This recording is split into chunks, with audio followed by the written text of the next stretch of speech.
Well, new video time, and I got some other stuff to do. I've had a rough handful of days, but that's neither here nor there. I got some boxes behind me here. I'm gonna start. I got a bunch of. I noticed recently just how much scrap metal I got built up, and so I'm gonna get ready to take all of that in, and get my few shekels that they give me. But I got some boxes because I can't really lift everything and just have a bunch of spare shit in the bed of my truck. I mean, I could, but I don't think Scrapyard would appreciate that. So I'm gonna do that. I'm gonna start filling some of those and get that stuff packed away, ready to go. This stuff here that is just out of camera, well, kinda, is going to be the subject for this video. And this was an unplanned subject, but it is going to be the subject of the video nonetheless. First off, which I will still use this inevitably, but I made up a little sign. Kind of see what's on it. It says Dohc Customs on YouTube, and I'm going to paint the little red YouTube square on there. And this will be like, so if I go to any car shows or anything like that, is the thought. I'll set this, I'll lean this up out front of whatever project that I have. And, people then can kind of see it, So I'm going to take care of that. And this is a really quick little project, I guess. I'm going to scuff it all and sort of polish it so it doesn't have that dull finish. It's kind of shiny. It's a bit more shiny than what it is, rather. And then paint that red square on it. Good to go, done. The other thing, and more so of what's happening, let me...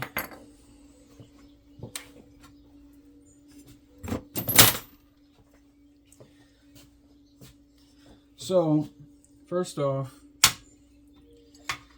I can't remember exactly who it was in the comment of one of my shorts had said that it was a shame these little pull starts for these engines are made out of some very, very cheap material. I've heard Dohc, another guy in the motorized bicycle community, I've heard him say, call it butter metal quite a bit.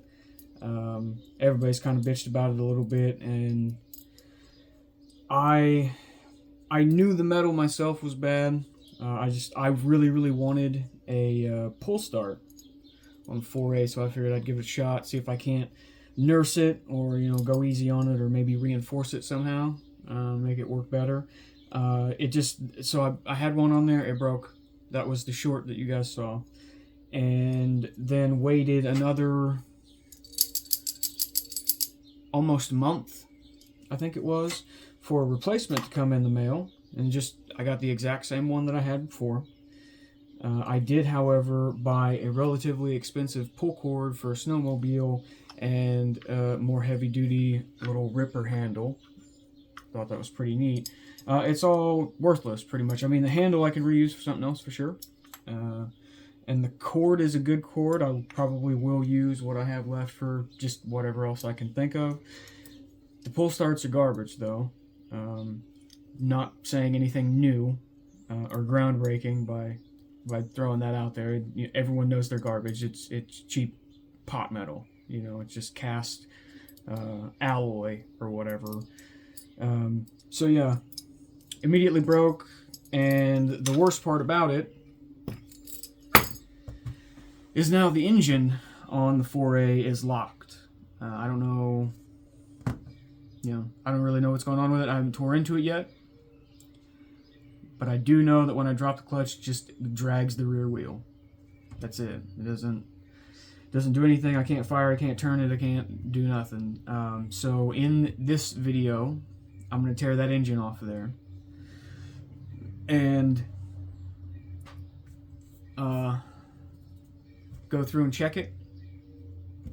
See, I'm sure that I'll be able to save it because you can buy parts, I, however, though, think I have already decided that depending on how garbage that engine turns out to be, I'm going to get a new one.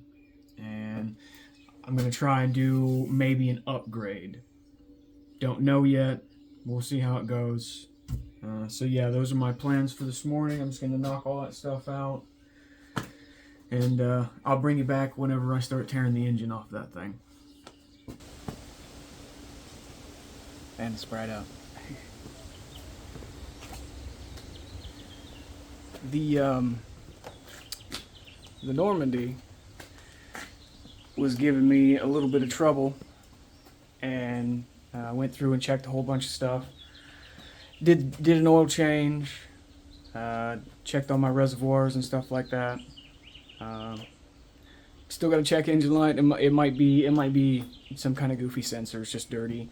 I'll probably, take the air cleaner out and blow it out, give it a good shot, and tinker with it. But change the oil. I did a short, so I figured I'd throw this in here. Yeah, check engine light's still on. Not really sure what the issue is.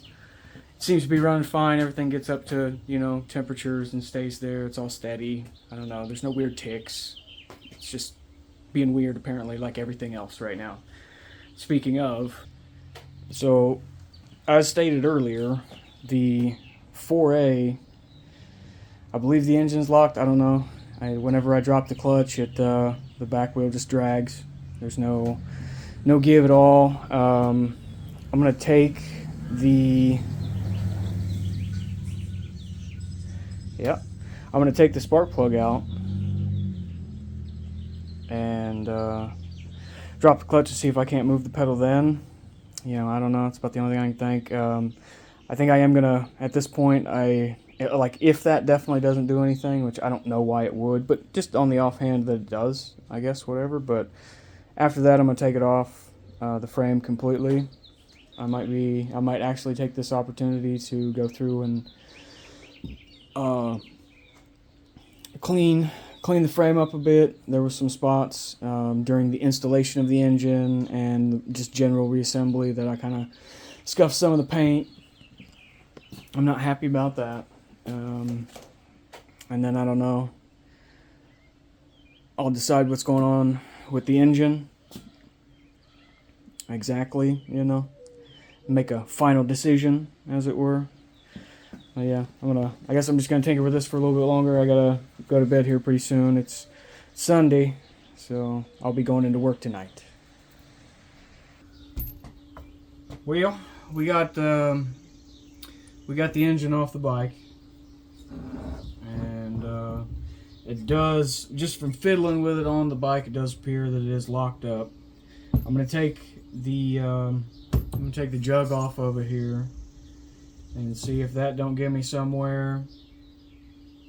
Like I said, at this point, I've kind of almost just already decided to replace it. You can get replacement parts for these engines that are upgrades or whatever, but it is at this point in time, it is almost as cheap or maybe even cheaper to just buy a whole new one. It really is. So I guess really the rest of this video is just going to be like exploratory crap, just for curiosity's sake, I suppose. And yeah, I think that's just what we're going to do. We'll take the jug off of it, start tearing into it, see what's broken on the inside or what's locked up or what's going on in there, and yeah, just enjoy the process of being able to tear into this without having to worry about putting it back together correctly. We've had a breakthrough. I made it roughly about this far, and so I took the jug off and everything seemed fine. Like the piston head is a little blackened, whatever. All normal stuff as far as I'm aware. Nothing is extra chewy inside here. It seems to be fine. So now I was like, you know what? Let me tear into the side here where there was an issue. and started to take stuff apart. Got the, I don't know, I had this part out of it and got it out of my way.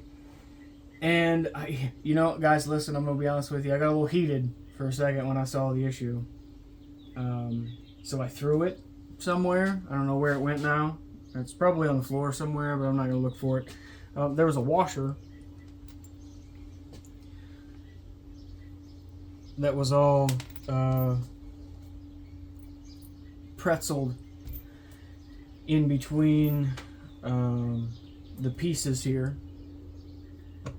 and was preventing it from moving. This magnet part here that's actually on the case or whatever has some pretty serious marks on it.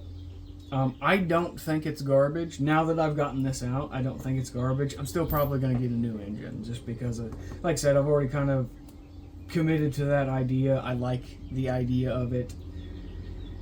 And yeah.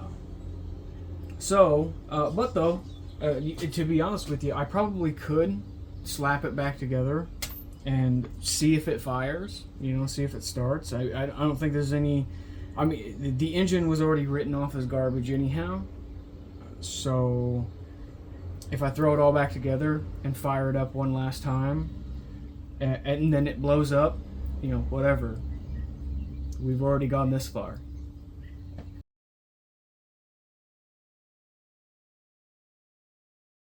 A few days later, was waiting on a part and was trying to take care of some other stuff in the background. So, but here we are. A decision has been made about the little engine here. It appears to be that everything's okay. I'll keep this just in case I get a wild hair. I did have an idea for another motorized bicycle build, and I do already have another bike. There's another frame hanging up over there on the wall that could be used for a project. So I think this will get put back together and put aside on a shelf for now, and I will move along to other pressing matters, which happens to be the Craftsman. So last time I was mowing, long story short, I guess, last time I was mowing, it started to rattle real bad, and I thought that maybe I had a belt that was going out, or for some reason maybe one of the blades had come loose, you know, I don't know. Pulled it up here to the shop to sort of diagnose it or whatever, troubleshoot, and went to go restart it. Wouldn't start. So I grabbed my jack handle, turned the key, and beat on the starter there, and it was kind of, you know, making a little bit of progress. So these are fairly cheap, at least the you know, the ones on Amazon and stuff, they're like $25. That didn't seem too bad to me. So I got a new one. I'm gonna throw it on there and finish out the video, I guess, with that.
So it's a new day here in the shop, and the starter motor didn't work. Well, it worked, but that's not the problem. I still have the same issue with a minor adjustment, a minor improvement. Instead of making it all the way to where it has compression and completely stalls out, it'll now kind of inch past the that gate or whatever. So I went and got a starter solenoid yesterday, and now I'm gonna push the Craftsman up here. I've already got the old solenoid off, so it'll just be putting the new one on and trying to see if it fires. Well, y'all, I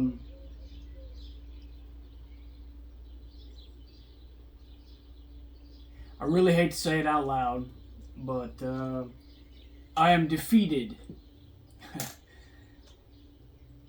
The Craftsman here, at least the engine, is I believe is done.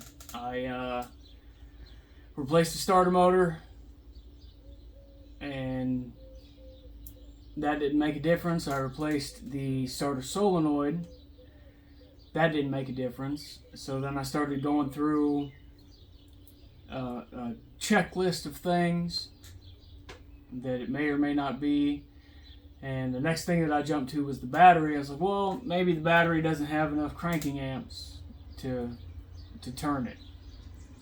Because it is an old battery. I mean, these are starter motor, solenoid, and the battery were all original parts as far as I'm aware. They were on here when I got the Craftsman. So I'm going to count that as original.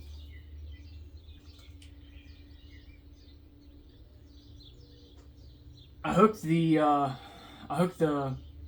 battery charger up to it and started cranking up the amps. Let it set for a minute and turned the key, and it spun over like it wanted to start. And then I heard a god awful clunk, and I feel as though that was the engine in its final death throe, and now it's just locked up. So I don't know, guys. I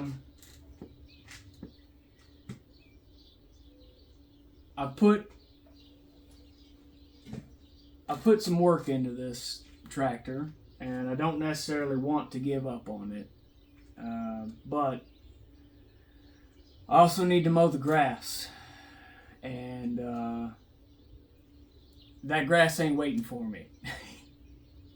So I might try and find a dirt cheap lawnmower that's got a good engine on it,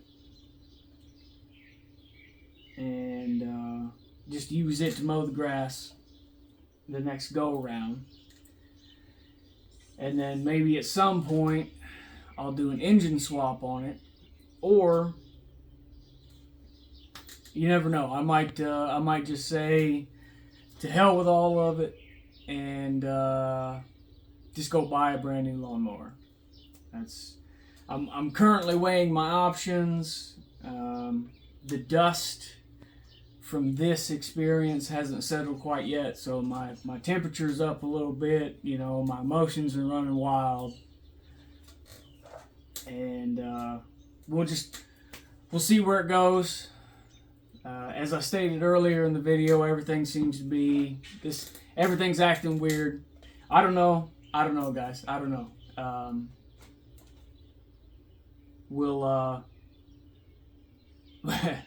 We'll see where all of it leads, right? We'll see where all of it leads. Thanks for watching, and I can't guarantee you when the next one's coming, but we'll catch you in the next one.